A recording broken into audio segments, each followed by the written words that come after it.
지난 시간에 우리는 사도 바울의 빌립보 선교를 함께 보았습니다. 기억나시죠? 사도 바울은 빌립보에서 심하게 매질을 당하였고 옥에 갇히게 되었습니다. 한밤중에 기도하고 찬송하는데 갑자기 지진이 일어나고 옥문이 열리는 역사가 일어난 것입니다. 오늘 예배 가운데 하나님이 우리의 마음을 흔드시고 우리의 심령 속에 영적인 지진이 일어날 수 있기를 간절히 소원합니다. 마음이 억압되어지고 두려움과 절망 가운데 빠져있는 우리의 이 마음이 열리고 착고가 풀리는 역사가 일어날 수 있기를 간절히 소원합니다. 바울이 옥중에서 기도하고 찬송하는데 간수들이 듣고 있죠.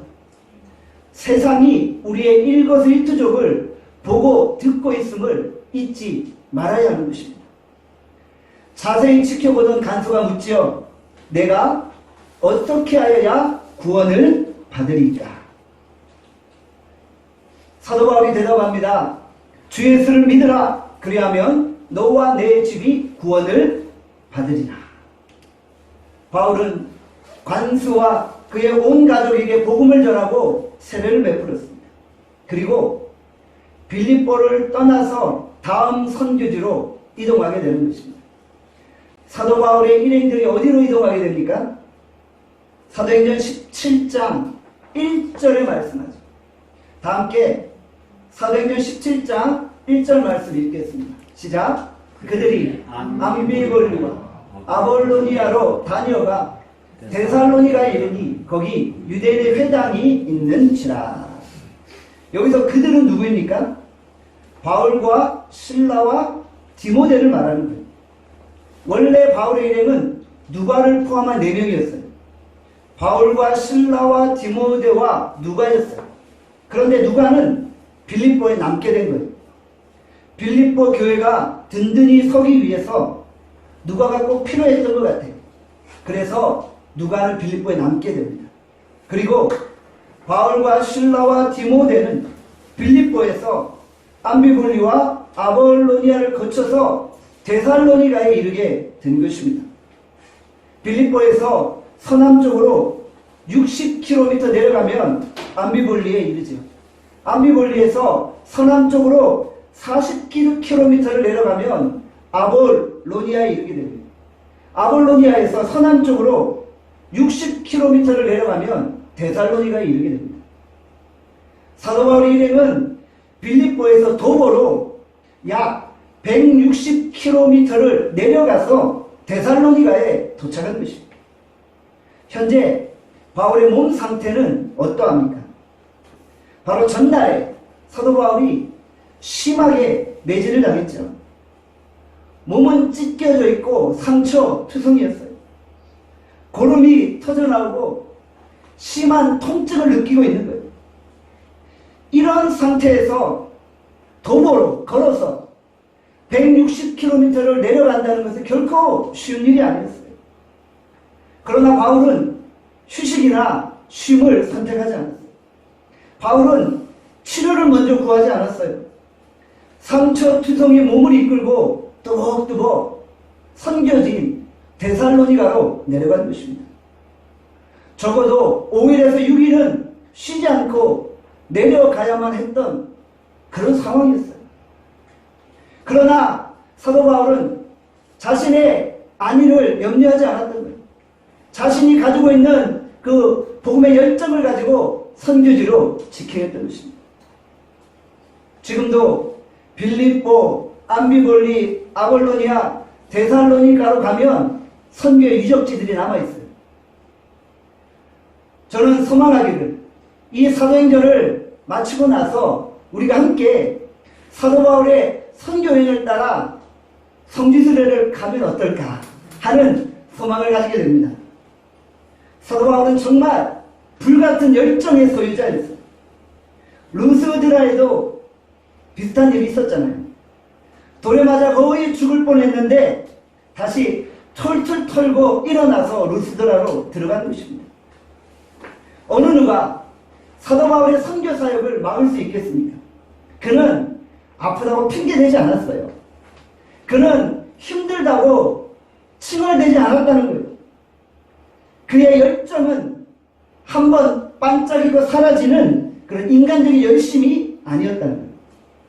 그의 복음에 대한 열정은 시간이 가면 갈수록 더 불타오르는 것입니다. 그는 고난과 역경에 직면하면 할수록 더욱더 뜨거운 불같은 열정으로 불타올랐던 것이지. 이런 복음의 열정과 선교에 대한 열정이 있었기 때문에 가는 곳곳마다 교회가 세워진 것이죠. 인생도 마찬가지인 것 같아요. 무슨 일을 하든지 열정을 가진 자가 그 일을 성취하는 거예요.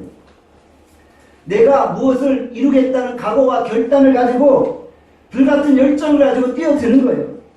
그래야지만 인생의 성공이 다가온다는 것이죠. 차거나 미지고 나면 아무것도 이룰 수 없다는 것이죠. 우리가 매일매일 시간 낭비하지 않고 열정적으로 살아갈 수 있기를 바랍니다. 사도 바울이 이제 데살로니가 교회를 개척하는 것이죠. 저는 사도행전을 매번 보면서 사도 바울의 그 마음을 느끼게 돼요. 교회 개척은 무에서 유를 창조하는 거잖아요. 제가 지난번에도 말씀드렸죠. 복음에 대한 열정과 외국인 선교에 대한 비전을 가지고 이곳에 나눔교회를 세웠어요. 어떤 돌팔매질을 당하고 어떤 채찍에 맞는 한이 있더라도 교회를 세워야 되겠다는 이런 일념 하나로 오늘까지 걸어온 것입니다. 이 땅에 예수 그리스도의 몸된 교회가 또 하나 세워진다는 것은 참으로 영광스러운 일입니다. 교회가 이 땅 가운데 세워진다는 것은 얼마나 하나님 앞에 영광스러운 일임을 우리가 깨달아야 한다는 거예요. 제가 나눔교회를 위해 기도하는데 주께서 영안을 열어 보게 하시는 거예요. 나눔교회를 통해 정말 수많은 주의 종들과 선교사들이 배출되는 거예요. 나눔교회 안에 평신도 지도자들이 일어나고 그들을 통해 복음이 증거되어지고 죽음에서 생명으로 옮겨지는 복음 증거의 역사가 나타나는 거예요. 이곳에서 열방이 주께로 돌아오고 세계 열방이 이곳으로 몰려드는 역사가 일어나는 거예요. 하나님이 우리에게 이런 꿈과 비전을 주셨기 때문에 오늘 우리가 여기에 서 있는 것입니다. 우리 나눔교회를 통해 지역사회의 영적인 흐름이 바뀌는 거예요. 영적인 지진이 나고 어둠이 거치는 역사가 일어나는 거예요. 사랑하는 여러분, 생각만 해도 흥분되지 않나요? 이런 생각을 하면서 흥분되지 않으면 내가 영적으로 병든 거예요. 주께서 나 같은 자를 세우셔서 주의 몸된 교회를 세우게 하시고 주의 일을 감당하게 하신 것이 너무나도 감격스러운 거예요. 너무나도 기쁘고 너무 행복한 거예요. 지난 4년 동안 나눔교회를 세우면서 제가 느낀 점은 교회 개척이 만만하지 않다는 거예요. 어느 누구는 쉽게 말할지 모르지만 4년이라는 시간 동안 얼마나 아파하고 고뇌하고 인내하며 눈물 흘리며 땀 흘리고 수고했는지 모릅니다. 우리 하나님이 저에 대한 증인이십니다. 그런데 교회가 세워지기 위해서는요, 여러분 한 사람 한 사람이 교회로 써야 되는 거예요. 우리가 교회입니다. 우리가 작은 교회입니다. 우리 가정이 작은 교회가 되어지는 거예요. 내가 교회로 세워지고 가정이 교회로 세워질 때 나눔교회라는 회중교회가 든든히 세워지는 거예요. 내가 교회로 세워지지 않으면 우리 나눔교회는 바로 설 수 없다는 것입니다. 사랑하는 여러분, 돌팔매질을 당하고 채찍에 맞고 옥에 갇힐 각오를 하시기를 바랍니다. 그래야지만 나눔교회가 세워지는 거예요. 한 사람의 순교가 없이는 결코 교회는 설 수 없는 거예요. 여러분들, 주님의 교회를 생각하면 우리의 가슴이 불타올라야 돼요. 교회는 하나님의 영광입니다. 오늘 이 시대 교회가 세상 앞에 비난을 받고 손가락질을 받고 욕을 먹고 있을지라도 그럼에도 불구하고 하나님의 교회에 대한 영광은 떠나지 않는 거예요. 교회가 손가락질 받는다고 하나님의 영광이 떠나는가요? 아니에요. 하나님은 그분 자체가 영광스러운 거예요. 세상이 아무리 하나님을 욕한다 할지라도 하나님은 아무 관계없어요. 하나님은 그분 자체로 영광스러운 거예요. 여러분들 착각하지 마세요. 내가 어떤 행동을 해서 하나님의 영광을 받으시고 내가 어떤 잘못된 행동을 하면 하나님의 영광이 땅에 떨어진다고요? 아니요, 그렇지 않아요. 하나님은 우리의 행위와 관계없이 여전히 영광스러운 거예요. 하나님은 여전히 존귀하신 분이에요. 우리가 이걸 알아야 돼요.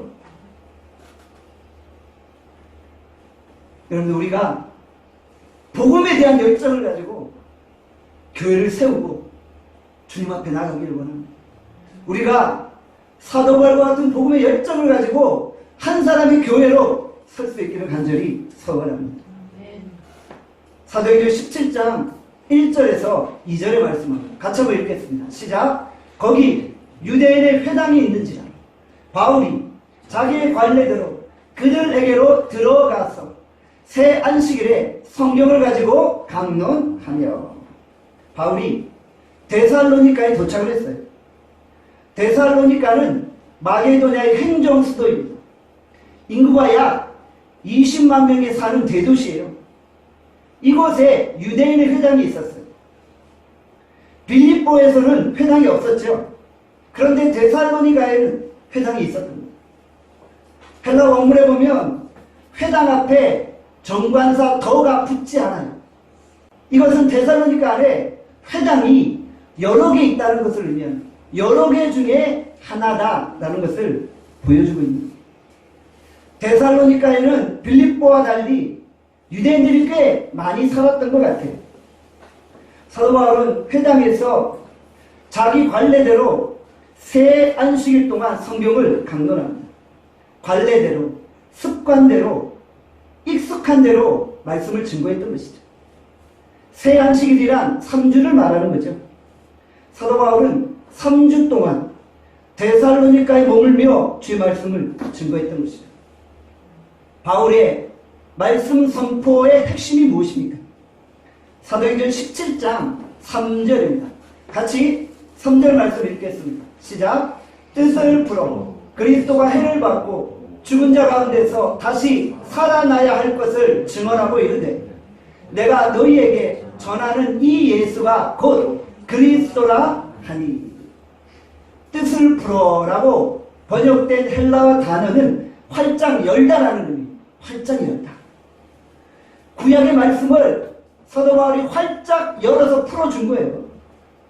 구약에 예언된 메시아, 유대인 너희들이 그렇게 기다리는 메시아가 바로 예수 그리스도라고 풀어준 거예요. 그 예수 그리스도 메시아가 고난을 당하시고 십자가에 죽으시고 다시 살아나심을 증언하고 있는 것입니다. 여기서 증언했다라고 표현했죠. 증언이라는 무슨 의미입니까?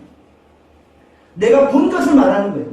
증언했다는 것은 내가 직접 보고 내가 직접 목격한 것을 그대로 말하는 거예요. 직접 본 사람보다 더 강력한 사람이 있나요? 내가 직접 봤는데 그것보다 더 강력하게 말할 수 있는 사람이 있나요? 사도 바울은 자기 자신이 다메섹에서 부활하신 예수 그리스도를 만났어요. 만났기 때문에 증언하고 있는 거예요. 예수님의 증인으로 예수 그리스도의 십자가 죽으심과 부활을 증거하고 있는 것입니다. 사도 바울은 예수님을 만났기 때문에 강력하게 선포할 수 있는 것입니다. 다음 주일은 부활주일입니다.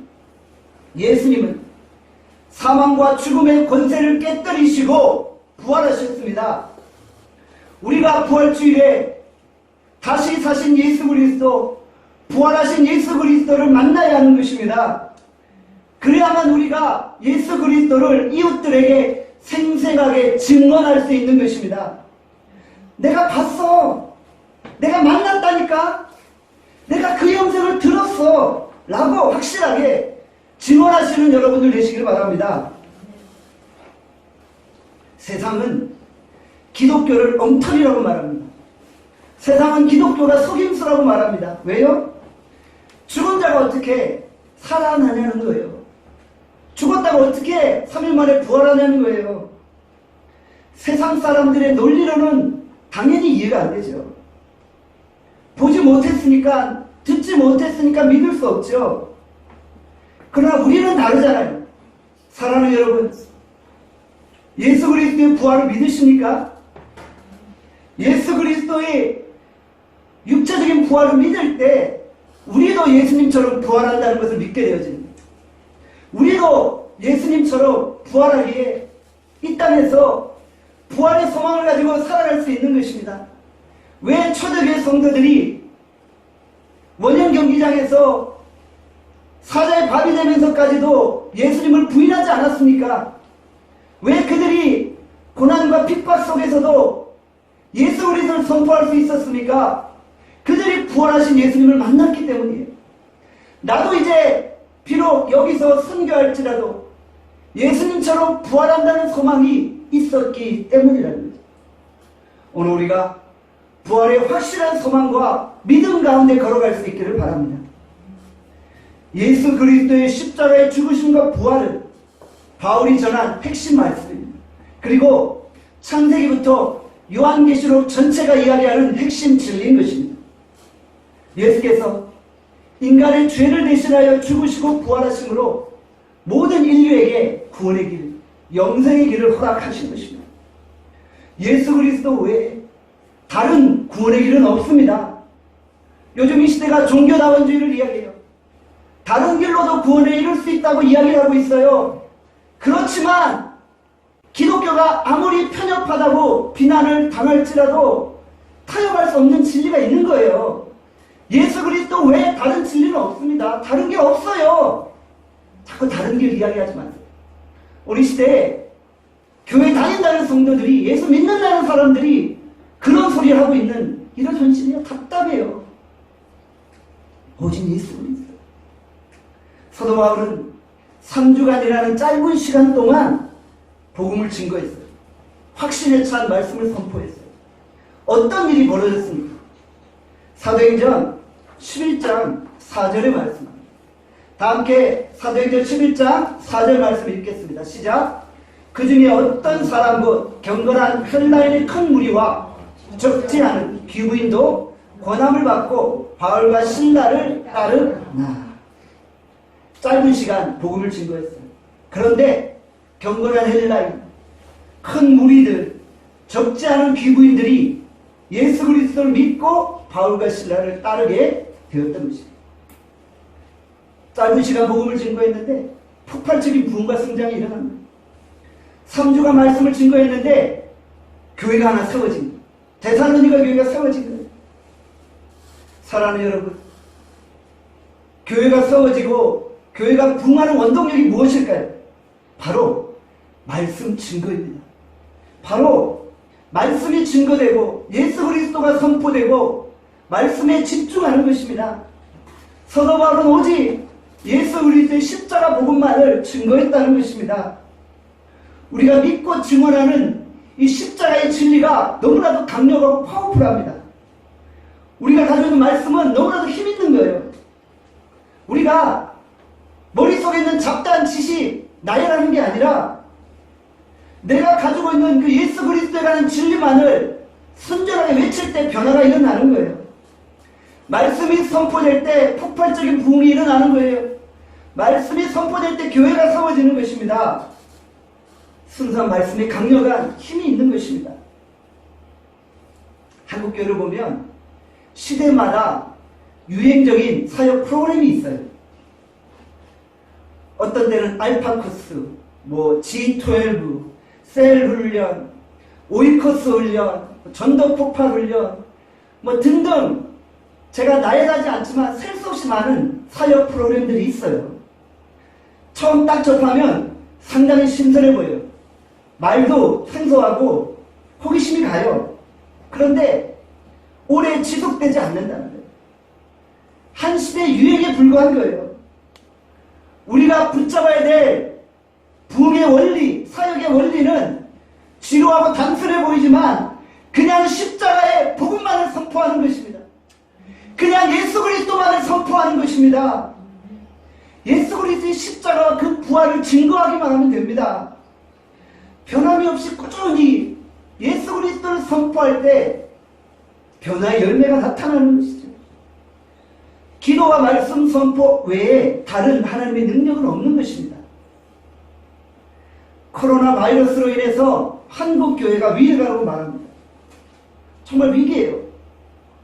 어떻게 극복할 수 있나요? 기본으로 돌아가는 거예요. 기본으로 돌아가는 거예요.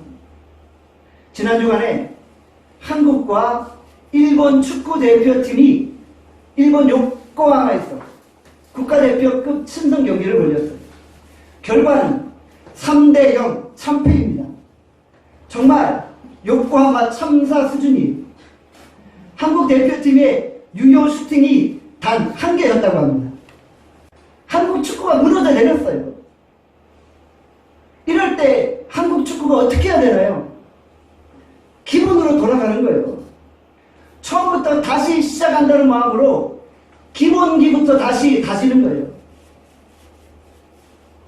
감독이 선수들에게 기본기 훈련부터 다시 시킵니다. 한국교회의 기본기가 무엇입니까? 말씀으로 돌아가는 것입니다. 진리의 말씀을 회복시키는 것입니다. 말씀으로 돌아갈 때 한국교회가 코로나 바이러스도 극복하고 제2의 종교개혁을 일으킬 수 있는 것입니다. 교회가 새롭게 부흥하기 위해서 건물이 필요하고 재정이 필요하고 조직이 필요한 것이 아닙니다. 사랑하는 여러분, 교회론을 잘 정립하셔야 돼요. 교회가 뭔지를 잘 분별해 내셔야 돼요. 교회는 건물이나 조직이나 재정이 아니라 바로 하나님의 말씀을 붙드는 우리 자신인 것입니다. 내가 말씀을 회복하는 거예요. 저는 간절히 소망합니다. 나눔교회가 말씀 회복을 통해 한국교회 제2의 종교개혁의 선봉에 설 수 있기를 바랍니다. 우리 나눔교회가 말씀 회복을 통해 한국교회 영적 부흥을 진두지휘할 수 있기를 바랍니다. 나눔교회 강단에서 오직 순전한 진리의 하나님의 말씀만 선포되므로 부흥의 시대, 성령의 시대를 이끌어갈 수 있기를 바랍니다. 데살로니가 교회가 3주 만에 세워졌죠. 교회가 세워지는데 그렇게 오랜 시간이 걸리지 않아요. 3주면 됩니다. 3주만 말씀을 온전히 선포하고 성도들이 3주만 말씀을 완전히 소화해내고 말씀을 완전히 먹으면 거기서 변화와 교회가 세워지는 역사가 일어나는 거예요. 3주만 말씀을 제대로 들어도 내 인생이 달라지는 거예요. 여러분의 삶이 달라지는 거예요. 예수를 믿고 나면 인생이 달라져야 되는 거예요. 말투도 달라지고 행동도 달라지고 생각과 가치관도 달라지고 비즈니스하는 패턴도 달라지는 거예요. 예수를 만나면 내 인생이 완전히 달라지는 거예요. 예수를 만났는데 여전히 똑같은 생활을 한다고요? 아직 안 만나는 것일 수 있다는 거예요. 모태신앙을 보세요. 뭐가 문제입니까? 너무 많이 들었어요. 너무 많이 알아요. 근데 고여있는 거예요. 변화의 능력이 없는 거예요. 수십 년을 들어도 술에 술 탄 듯 물에 물 탄 듯 차지도 않고 덥지도 않고 그냥 미지근한 거예요. 말씀을 들으면 사람이 거듭나고 변화되어지고 새로워지는 거예요. 말씀은 우리를 거듭나게 하는 거예요. 새롭게 태어나게 하는 거예요. 베드로전서 1장 23절의 말씀은 다 함께 베드로전서 1장 23절을 읽겠습니다. 너희가 거듭난 것은 썩어질 씨로 된 것이 아니며 썩지 아니할 씨로 된 것이 살아있고 항상 있는 하나님의 말씀으로 되었느니라. 진정한 변화를 위해서 생명의 말씀이 선포되는 거예요. 말씀이 선포될 때 사람이 중요한 것이 아니에요. 그냥 말씀 자체가 힘있고 능력이 있는 거예요. 누가 선포하든지 간에 그냥 말씀이 증거되면 변화가 일어나는 거예요. 누가 선포하든지 간에 말씀이 증거되기만 하면 살아나는 역사, 회복되는 역사가 일어나는 것입니다. 하나님은 어떤 사람을 쓰실까요? 그냥 단순하게 순종하며 복음을 증거하는 사람을 사용하십니다. 자꾸 말씀 말고 다른 거를 가미할 때 하나님이 쓰시기 불편해요. 왜 십자가의 복음을 증거하라고 하니까 다른 이야기를 증거하냐고 주님이 불편해요. 우리가 받은 말씀 그대로 전달하는 거예요. 따라합시다. 그냥 그대로 전달하자. 그냥 그대로 전달하자. 요즘 쿠팡 택배 기사가 인기잖아요. 코로나 바이러스와 함께 한국 사회 배달의 민족 쿠팡이 막 센세이션을 일으키고 있어요. 쿠팡이 미국에 증권도 상장했다고 하잖아요. 쿠팡 택배 기사가 택배를 전달하듯이 하는 거예요. 여러분들 택배 기사가 택배 받아가지고 뜯어보나요? 뜯어서 막 조작을 안 하잖아요. 그냥 받은 대로 그대로 손님들에게 전달하잖아요. 우리가 받은 말씀 가미하지 말고 뜯어서 막 조작하지 말고 택배 기사처럼 그대로 갖다 주는 거예요. 그대로 전달하는 거예요. 말씀 속에 능력과 생명력이 있는 것입니다. 히브리서 4장 12절의 말씀합니다. 함께 읽겠습니다. 시작. 하나님의 말씀은 살아있고 활력이 있어 좌우의 날선 어떤 검보다도 예리하여 혼과 영과 및 관절과 골수를 찔러 쪼개기까지 하고 또 마음의 생각과 뜻을 판단하라. 말씀 자체가 능력이 있는 거예요. 누가 증거하든지 말씀이 선포되기만 하면은 생명력이 있고 능력이 있고 힘이 있기 때문에 변화가 나타나는 거예요. 나 같은 죄인이 비록 범죄한 가운데 있을지라도 복음에 대한 열정을 가지고 선포하기만 하면 죽었던 것이 다시 살아나는 역사가 일어나는 것입니다. 오늘은 종료주일입니다. 종료주일은 어떤 주일인가요? 예수님이 예루살렘으로 입성하셔서 십자가를 지시기 전에 나귀를 타고 입성하시는 그런 날이죠. 예수님은 개선장부처럼 군마를 타고 예루살렘으로 입성하신 것이 아닙니다. 보잘것없고 초라한 나귀 새끼를 타고 십자가에 죽임당하시기 위해서 예루살렘으로 입성하신 것이죠. 누가복음 19장 30절에서 31절에 말씀합니다. 다 함께 누가복음 19장 30절에서 31절에 읽겠습니다. 시작. 이르시되 너희는 맞은편 마을로 가라. 그리로 들어가면 아직 아무도 타보지 않은 나귀 새끼가 매어 있는 것을 보리니 풀어 끌어보라. 만일 누가 너희에게 어찌하여 푸느냐 묻거든 말하면 주가 쓰시겠다 하라 하십니다. 예수님이 나귀 새끼 한 마리를 구해오라고 제자들에게 요구하셨어요. 저곳에 가서 묶여있는 나귀 새끼를 풀어오라. 제자들이 당황했어요. 예수님 것도 아닌데 풀어오다가 주인이 왜 가져가냐고 하면은 뭐라고 대답합니까? 그때 주께서 말씀하시죠. 주가 쓰시겠다고. 그 나귀 주인에게 가서 우리 예수님은 이런 분이세요. 오병의 기적을 일으키시고 무리를 걸으시고 병자를 치료하시는 능력자이십니다. 이렇게 구차하게 설명할 필요 없다는 거예요. 그냥 내가 시킨 대로 단 한마디 주가 쓰시겠다고 하라. 그 한마디만 하라는 거예요. 그러면 주인이 나귀를 줄 거라는 거예요. 여러분들 이게 말씀의 능력입니다. 우리가 자꾸 구체하게 설명하지 말고 주가 쓰시겠다고 할 때 그대로 순종하는 거예요. 말씀이 선포될 때 우리가 그대로 순종하는 거예요. 주님이 나에게 무슨 말씀을 주시든지 내가 그대로 전달하는 거예요. 전달하는 역사가 일어나는 것입니다. 사랑하는 여러분, 우리가 주의 말씀에 단순히 순종함으로 하나님의 역사를 체험할 수 있기를 바랍니다. 요한복음 2장에 보면 가나의 혼인잔치가 등장하죠. 요한복음 2장 7절에서 8절의 말씀합니다. 다 함께 읽겠습니다. 시작. 예수께서 그들에게 이르시되 항아리에 물을 채우라 하신즉 아귀까지 채우니 이제는 떠서 연회장에게 갖다 주라 하심에 갖다 주었더니 하인이 예수님께 찾아갔어요. 예수님 어떻게 해야 됩니까? 항아리에 물을 채우라. 하인이 왜 그런지 불평하지 않았어요. 왜 그래야 하는지 묻지 않았다는 거예요. 아니 우리가 필요한 건 포도주인데 왜 예수님은 포도주가 아니라 물을 채우라고 하실까? 그런 고민하지 않았어요. 그냥 항아리에 물을 채웠어요. 그리고 예수님이 갖다 주라고 했어요. 하인이 왜 갖다 주는지를 묻지 않았어요. 이게 포도주가 아니고 물인데 이 물 갖다 주면 내가 손님들한테 뺨 맞고 욕먹는 거 아닙니까? 라고 말하지 않았다는 거예요. 그냥 갖다 주었다는 거예요. 채우고 갖다 줄 때 하나님의 역사가 일어납니다. 여러분 이것이 하나님의 말씀에 대한 순종의 능력입니다. 오늘 우리가 주께 받은 말씀을 순종함으로 그대로 전달할 수 있기를 바랍니다. 그래서 하나님의 능력과 역사를 체험할 수 있기를 바랍니다.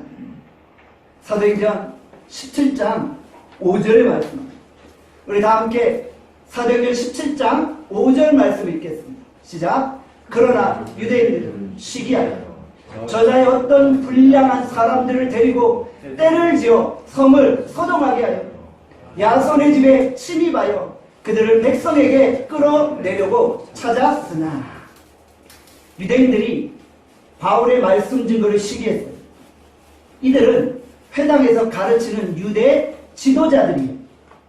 자신들의 성경을 가르칠 때는 사람들에게 아무런 변화가 일어나지 않았어요.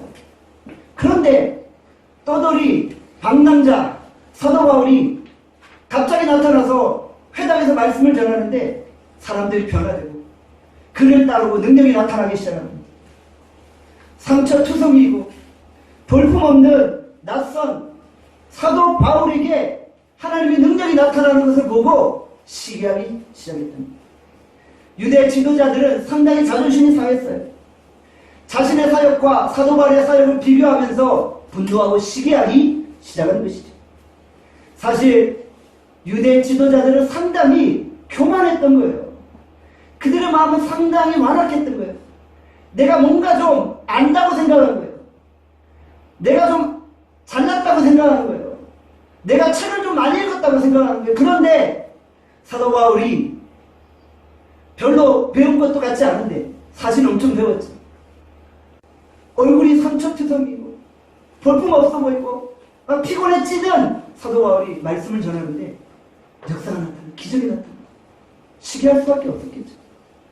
교만은 또 다른 열등감의 표현인 것입니다. 분노하고 시기하니까 조직 폭력배를 동원하죠. 바울 일행을 붙잡으려고 합니다. 유대 지도자들이 조직 폭력배를 데리고 떼를 지어서 군중을 선동하는 거예요. 빌립보에서처럼 민감한 정치적인 이슈를 끌고 와서 군중들을 선동하기 시작합니다. 군중을 선동하는 것은 사단의 전형적인 방법입니다. 데살로니가 교회가 세워지려고 하니까 엄청난 사단의 공격들이 있는 거예요. 교회는 막아야 하니까요. 데살로니가전서 2장 18절의 말씀입니다. 다 함께 읽겠습니다. 시작. 그러므로 나 바울은 한두 번 너희에게 가고자 하였으나 사단이 우리를 막았다. 사단이 계속 막는 거예요. 교회가 세워지는 것도 막고 일꾼들이 모여드는 것도 막고 예배드리는 것도 막고 기도하는 것도 막고 자꾸 핑계대고 막고 못하게 하고 우리의 생각을 분산시키는 이게 마귀의 전략입니다. 교회가 세워지는데 사단이 가만 놔둘 리가 없잖아요. 끊임없이 흔드는 거예요. 지금까지 나눔교회를 흔든 것보다 더 많이 흔들 거예요. 저는 이미 감옥 하나 되어 있어요. 어떤 돌팔매질을 당하고 어떤 매를 맞고 감옥에 갇히는 한이 있더라도 교회를 세우는 것을 중단할 수 없습니다. 저는 이 사명을 감당할 것입니다. 2021년 대한민국에서도 마찬가지입니다. 코로나 바이러스를 틈타서 사단이 한국교회를 공격하기 시작해요. 한국교회를 끊임없이 흔드는 거예요. 안티 기독교인들을 선동하고 있는 거예요. 얼마나 그 선동이 강력한지 거의 대한민국의 많은 비기독교인들이 교회를 해하려고 하고 모함하고 부정적인 여론을 퍼뜨리기 시작하는 거예요.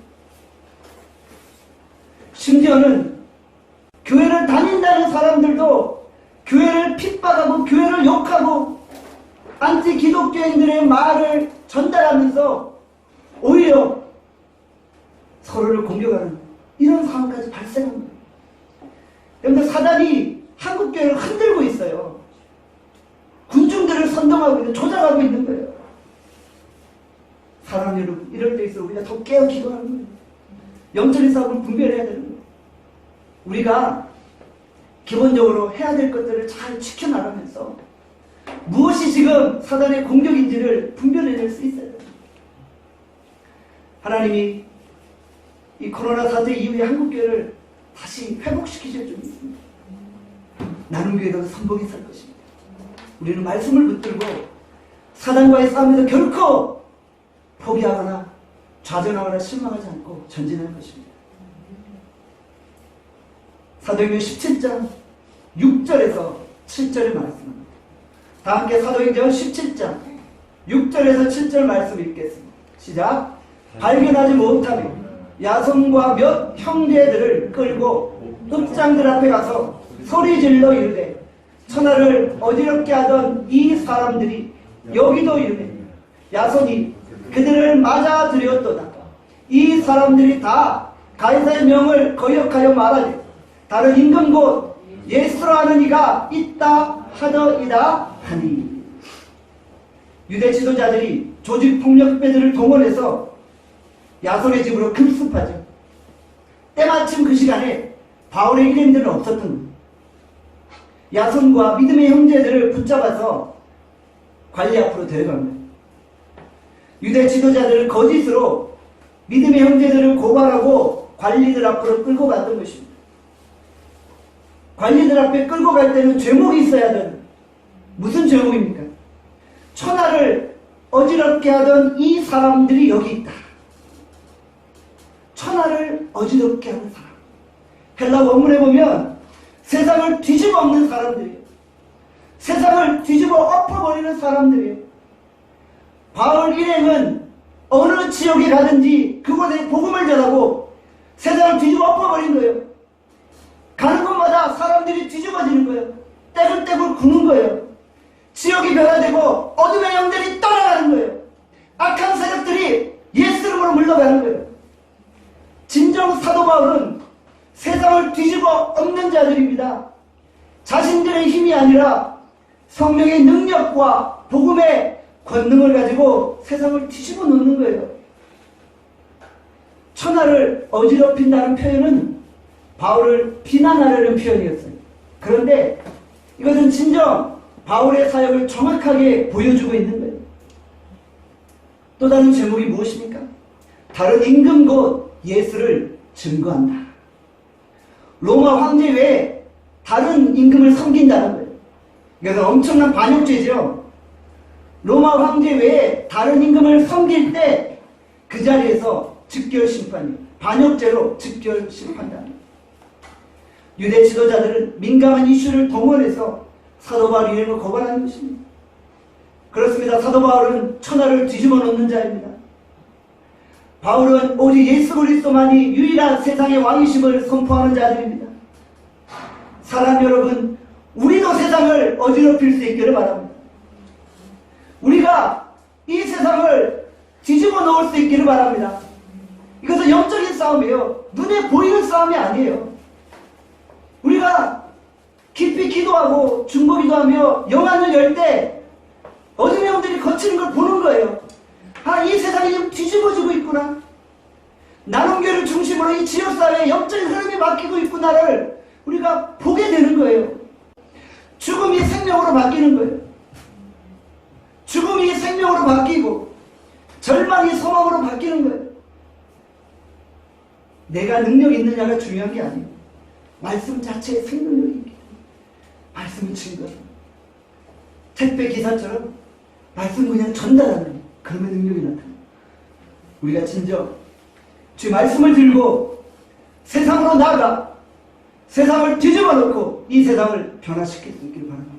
우리가 진정 한 사람의 교회로 든든히 세워지고 나를 통해 나눔교회가 든든히 세워질 수 있기를 주님의 이름으로 축원합니다.